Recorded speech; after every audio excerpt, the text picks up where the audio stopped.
মুক্তিযুদ্ধের এই পরিবারকে ধ্বংস করার জন্য শেখ হাসিনা এমন কোনো কাজ করেননি। মুক্তিযুদ্ধে তার পরিবারের অবদান নাই, না তার পিতার, তার না নিজে। জনগণের ধাওয়া খেয়ে পালিয়ে যেতে হয়েছে শেখ হাসিনা। বিষয়টি একেবারে অরাজনৈতিকভাবে এটা করা হয়, যদিও আমাদের অনেক নেতৃবৃন্দ এটার সাথে জড়িত রয়েছেন, কিন্তু অরাজনৈতিকভাবে করা হয়। আরাফাত রহমান কোকো তিনি রাজনীতির সাথে যুক্ত ছিলেন না, কিন্তু তিনি ছিলেন শহীদ রাষ্ট্রপতি জিয়াউর রহমান এবং গণতন্ত্রের আপসহীন নেত্রী দেশনেত্রী বেগম খালেদা জিয়ার কনিষ্ঠ পুত্র। এবং এই আরাফাত রহমান কোকো, মরহুম আরাফাত রহমান কোকো এমন এক পরিবেশে, এমন এক পরিস্থিতিতে তিনি পৃথিবী থেকে চলে গেলেন, এই যাওয়াটাও ফ্যাসিবাদের এক চূড়ান্ত বহিঃপ্রকাশের মুখেই তিনি আর নিজেকে ধাতস্থ করতে পারেননি, নিজেকে আর সামলাতে পারেন। হৃদরোগের রোগী ছিলেন, অসুস্থতা ছিল। তিনি হৃদরোগ এর এই পরিস্থিতিতে হৃদযন্ত্রের ক্রিয়া বন্ধ হয়ে পৃথিবী থেকে চলে গেলেন। তার লাশ আনা হলো 25শে জানুয়ারি। বন্দিনী মা বালি এবং বালির ট্রাক, কাঠের ট্রাক দিয়ে তাকে অবরুদ্ধ করে রাখা হয়েছে এবং সেখানে গোলমরিচের স্প্রে করা হয়েছে তার চোখে ক্ষত ছিল, উনি চোখ অপারেশন করা হয়েছে।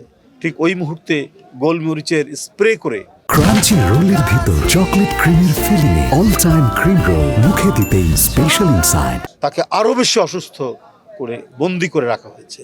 ঠিক ওই মুহূর্তে আপন সন্তানের লাশ তার কোলে তাকে নিতে হয়েছে।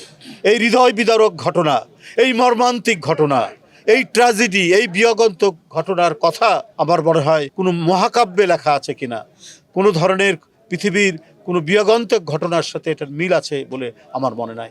সমস্ত বিয়োগান্তক ঘটনা, ট্র্যাজেডিকে অতিক্রম করে গেছে এই মর্মান্তিক ঘটনা। মায়ের কোলে সন্তানের লাশ, এটা যে কত বড় হৃদয় ভাঙা একটি ঘটনা সেটা বলা যাবে না। সেটা সম্পূর্ণরূপে ছিল একটি প্রতিহিংসার বহিঃপ্রকাশ একজন শাসকের, অবৈধ শাসকের, ফ্যাসিবাদী শাসকের।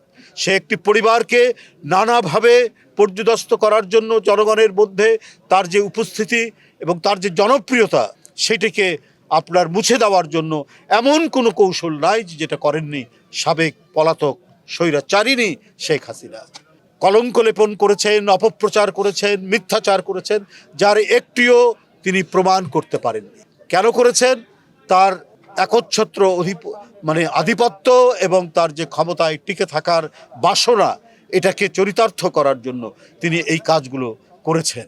জিয়াউর রহমান স্বাধীনতার ঘোষক, জিয়াউর রহমান এদেশের বরেণ্য মুক্তিযোদ্ধা, দেশনেত্রী বেগম খালেদা জিয়া তার সন্তান সহ বন্দী সেই সময় তিনিও একজন মহান মুক্তিযোদ্ধা।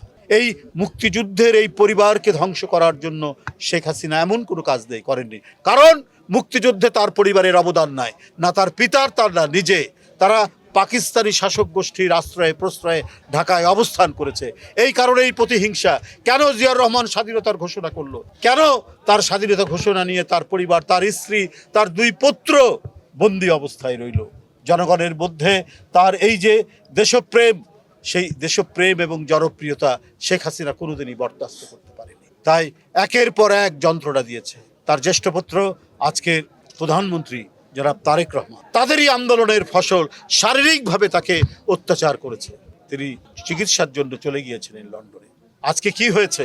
জনগণের ধাওয়া খেয়ে পালিয়ে যেতে হয়েছে শেখ হাসিনা।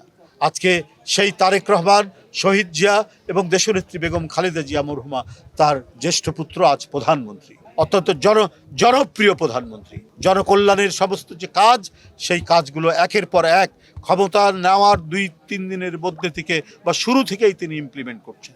এই যে আরাফাত রহমান কোকো ছিলেন ক্রীড়া সংগঠক, এই ক্রীড়ার উন্নতির জন্য তিনি যে কাজগুলো করছেন, সেটা হচ্ছে যারা ক্রীড়াবিদ হবে শুধু এটাই তার শেষ না, এটাই তার পেশা হবে, এটা দিয়েই তার জীবন জীবিকা হবে, এই ধরনের ব্যবস্থা রাষ্ট্র করবে, সরকার করবে।